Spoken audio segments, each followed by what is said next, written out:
Hello प्यारे बच्चों। तो देखिए क्वेश्चन नंबर 4, ये जो दो क्वेश्चन हैं आपके, ये दोनों ही लॉन्ग क्वेश्चन हैं और आपके एग्जाम में ये 4 से 6 नंबर के बीच में आते हैं, कभी 4 में, कभी 5 में, तो कभी 6 में भी। क्वेश्चन के ऊपर डिपेंड करता है। ये क्वेश्चन आएगा तो थोड़े कम मार्क्स का आएगा, लेकिन ये क्वेश्चन आएगा तो थोड़े ज्यादा मार्क्स का आएगा।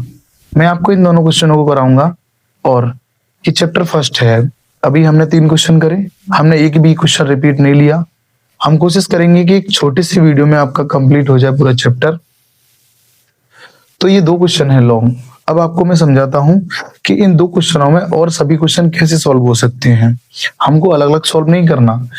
जैसे कि मैं पहले चौथे क्वेश्चन से बताता हूँ। यहाँ लिखा है 5 + √3। यहाँ पे ऐसे भी हो सकता है 2 + √3, यानी कि आप ऐसे समझ सकते हैं कि यहाँ पे एक पद है और यहाँ 2 पद हैं। 2 पद के कितने भी सवाल होंगे सेम इसी टाइप पे होंगे, बस संख्याएं बदल जाएंगी।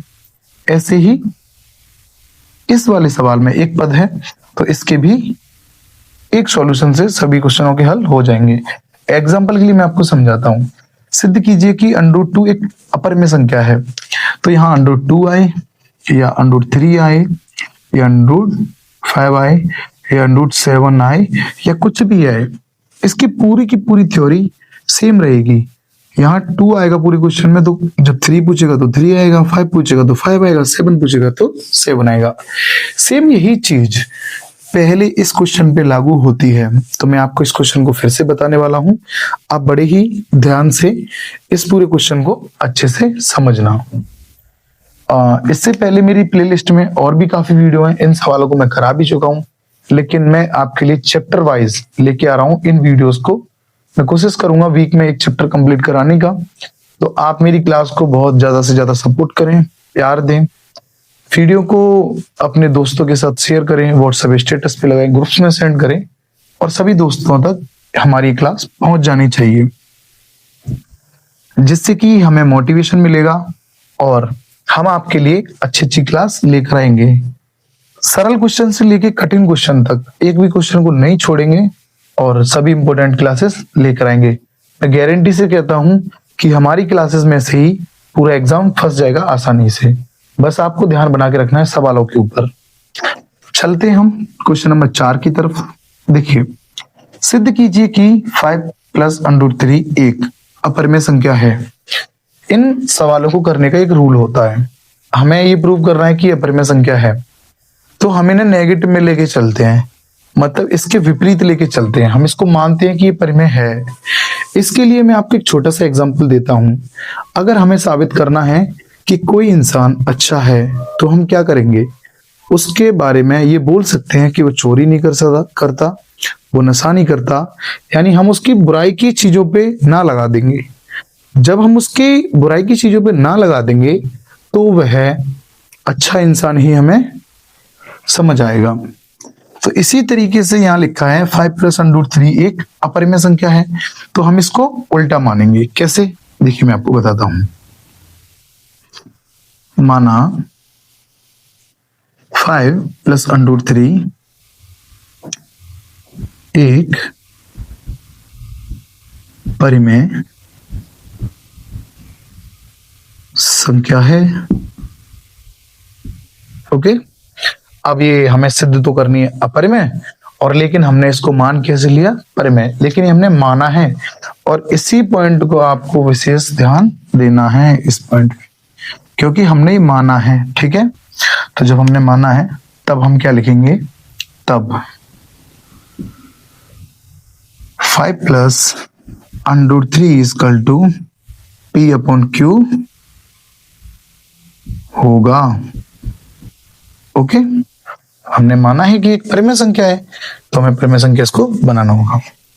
तो देखिए हम लिखते हैं P/Q एक परिमेय संख्या है जहां Q does not equal to 0 होगा तथा P, Q सहभाज्य है। सबसे इंपॉर्टेंट बात यह है कि P, Q सहभाज्य हैं। कैसे हैं? सहभाज्य। और सहभाज्य के बारे में आपको बताता हूं। सहभाज्य का अर्थ होता है जिसका फैक्टर या तो वह खुद स्वयं संख्या होती है या 1 होता है, इसके अलावा उसका दूसरा कोई भी फैक्टर नहीं होता। जैसे हम 3 मानते हैं, 3 को सिर्फ हम 3 से काट सकते हैं और हम 1 से काट सकते हैं। ऐसे ही 7 को हम 7 से काट सकते हैं और 1 से काट सकते हैं। अब हम बोले 9, तो 9 नहीं है। क्यों? क्योंकि हम 9 को 9 से काट सकते हैं, 1 से भी काट सकते हैं, लेकिन उसके अलावा हम 3 से भी काट सकते हैं। तो 9 हमारी सहभाज्य कैसे हो जाएगी? इसीलिए P और Q का मतलब सिर्फ इतना सा है कि या तो ये नंबर हमारा P से कटेगा या Q से कटेगा या 1 से कटेगा, इसके अलावा किसी और से नहीं कटेगा। चलिए हम इस सवाल को आगे की तरफ ले जाते हैं। ये सवाल आपको बड़े ही धैर्य के साथ समझ होंगे क्योंकि इसमें थ्योरी का ही पूरा का पूरा काम है। समझिए, दोनों पक्षों का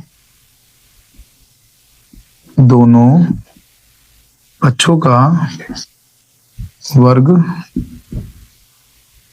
करने पर, देखिए हम करेंगे दोनों पक्षों का वर्ग। ओके, जैसे 5 + √3 पर वर्ग = P/Q पर वर्ग।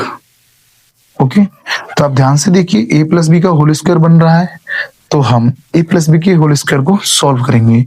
a स्क्वायर यानी 5 पे स्क्वायर करेंगे तो 25। अब इतना बेसिक तो आपको आना चाहिए। प्लस √3 पे स्क्वायर मतलब 3 हो जाएगा। प्लस हम 2a भी करेंगे तो 2 × a यानी 10 और b × √3 सिंपल, और ये हो जाएगा इधर P²/Q²।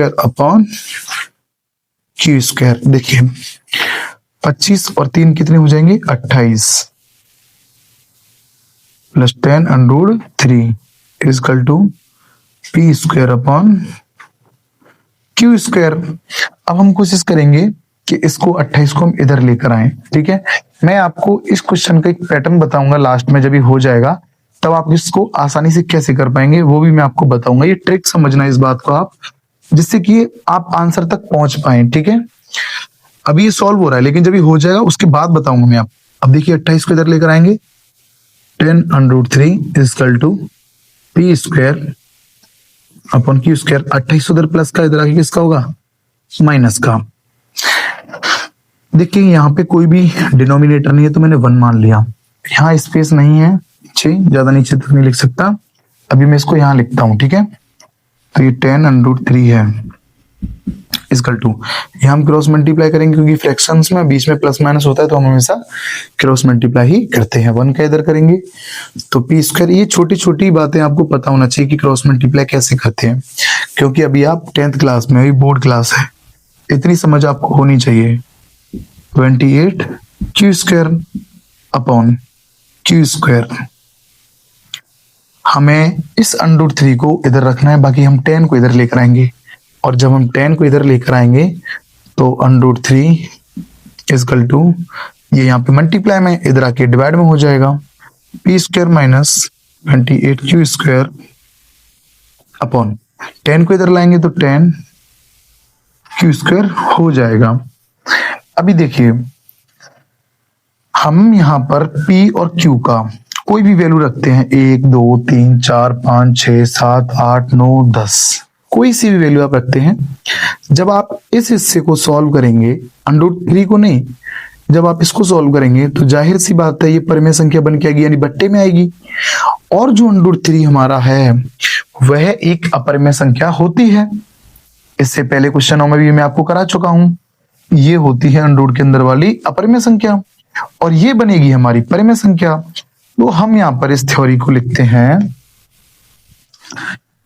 P तथा Q के किसी भी मान के लिए P² - 28 Q² 10 Q² एक परिमेय संख्या होगी। अतः मैं यहां लिखता हूं √3 एक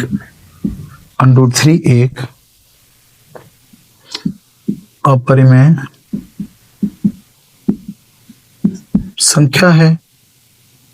संख्या है तब मैं लिखूंगा √3 does not equal to p² - 28q² upon 10q²। जब हमने इसको दोनों को ये बराबर सिद्ध नहीं हुए तो मैं लिख सकता हूं हमारी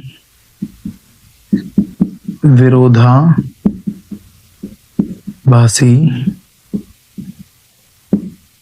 कल्पना गलत है। तब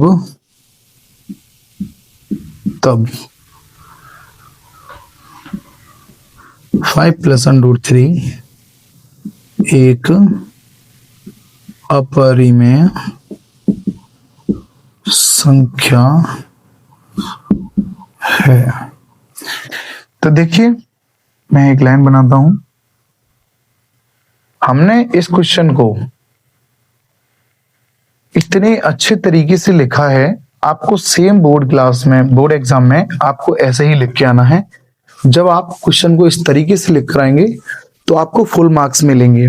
और आपको ऐसे ही थ्योरी की मतलब यूज करना है जो आपकी खुद की हो, ना कि बुक से रट के जाना है। इसमें रटने जैसा कुछ है ही नहीं, हमें इसके विपरीत चलना है। ओके, नेगेटिव में चलना है। जब हम नेगेटिव में इसको ले गए तब ये गलत साबित हुआ ना। जब नेगेटिव में ले जाकर ये गलत साबित हो गया, इसका मतलब वो है अपरिमेय संख्या होगी। सिंपल सी तो बात है।